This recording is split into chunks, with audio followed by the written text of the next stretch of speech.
কুয়াশা কিছুটা কেটে গেল। রতন দেখল সামনে একটা পুরনো গ্রামের প্রবেশ পথ। গ্রামের ঘরবাড়িগুলো সব মাটির তৈরি আর চালগুলো খড়ের। কিন্তু সবচেয়ে অদ্ভুত ব্যাপার হলো এত রাতেও গ্রামটা ঘুমাচ্ছে না। ভাইজান, দেখেন, এত রাইতেও গ্রামের মানুষজন সব বাইরে ঘোরাঘুরি করতেছে। এই গ্রামের মানুষ কি ঘুমায় না নাকি? সত্যি, গ্রামের উঠোনগুলোতে এবং রাস্তায় অনেক মানুষের আনাগোনা, কিন্তু পরিবেশটা হাড়হিম করা। কেউ কোনো কথা বলছে না, কোনো বাড়ি থেকে আলো বা আগুনের ধোঁয়া বের হচ্ছে না। চাঁদের ফ্যাকাশে আলোতে মানুষগুলোকে কেমন যেন ফ্যাকাশে আর রক্তশূন্য দেখাচ্ছে।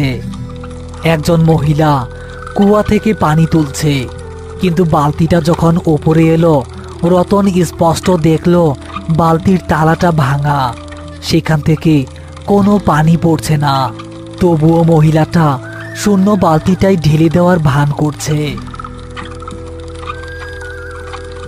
আর একটু সামনে একজন কামার লোহা পেটাচ্ছে, হাতুড়ি দিয়ে লাল লোহার উপর আঘাত করছে, কিন্তু কোনো টং টং আওয়াজ বের হচ্ছে না। পুরো গ্রামটা যেন একটা বোবা ছবি।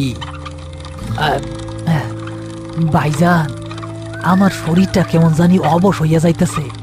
এই গ্রামের মানুষগুলা কোনো কথা কয় না কেন? আর তাকে চেহারা